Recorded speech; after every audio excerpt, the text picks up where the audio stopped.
Surat police દ્વારા national road safety authority પ્રેરિત આયોજિત રોડ સેફટી મંથનનું ઉદ્ઘાટન સુરત મેયરની અને પોલીસ અધિકારીઓની હાજરીમાં યોજાયું. સુરત પોલીસ પરેડ ગ્રાઉન્ડ ખાતે નેશનલ રોડ સેફટી ઓથોરિટી પ્રેરિત સુરત શહેર ટ્રાફિક પોલીસ દ્વારા આયોજિત રોડ સેફટી મંથન સુરતના મેયર દક્ષેશ માવાણીની હાજરીમાં સુરત પોલીસ કમિશનર અનુપમસિંહ ગહલોત સહિત ઉચ્ચ અધિકારીઓની હાજરીમાં કરાયો હતો.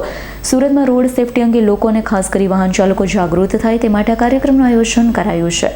આજે ભારત સરકાર તરફથી જો રોડ સેફટી માસના ઉજવણી કરવામાં આવે છે એના આજે ઉદ્ઘાટન કરવામાં આવ્યા.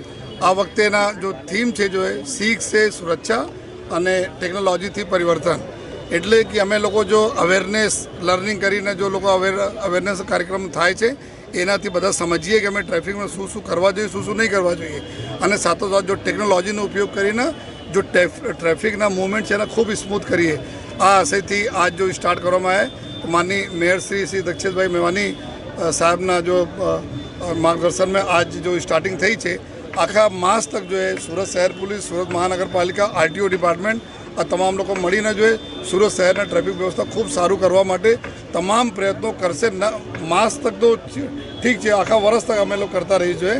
અને એના આજે મોટી સંખ્યામાં જો અમારા સ્કૂલના બાળકો આવ્યા, આ લોકો અલગ અલગ સ્કિટના માધ્યમથી, પ્લેના માધ્યમથી બતાવે પણ કે અગર અમે ટ્રાફિક નિયમ પાલન નહીં કરીશું જોઈએ તો શું શું જો તકલીફો પડી શકે છે. જો સુરત શહેર એક એવા શહેર છે કે તમામ અભિગમમાં જો સ્વચ્છતા હોય, હવાને ક્લીન કરવા માટે જો પ્રયાસો હોય, શુદ્ધ પાણી આપવામાં પ્રયાસો બધામાં આગળ રહે છે. આ પ્રકાર ટ્રાફિક વ્યવસ્થામાં બી સુરત શહેર સદૈવ આગળ રહે છે.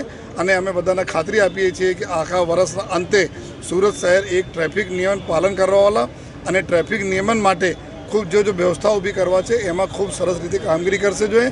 અને અમે બધા અપીલ કરીએ છીએ કે લોકો હેલ્મેટ પહેરે, સીટ બેલ્ટ પહેરે જોઈએ, રોંગ સાઈડ નહીં ચાલે, ઓવર સ્પીડિંગ નહીં કરે જોઈએ, કોઈ નશાકારક વસ્તુના સેવન કરીને કોઈ ગાડી નહીં ચલાવે જોઈએ, ઓવર સ્પીડિંગ નહીં, સિગ્નલ નહીં તોડે, જેથી અમે લોકો બધા લોકો સુરતવાસીઓને સુરક્ષિત રાખી શકીએ. Bureau report S9 news Surat. અમારી તમામ માહિતીથી અપડેટ રહેવા માટે જોડાયેલા રહો S9 ન્યૂઝ સાથે.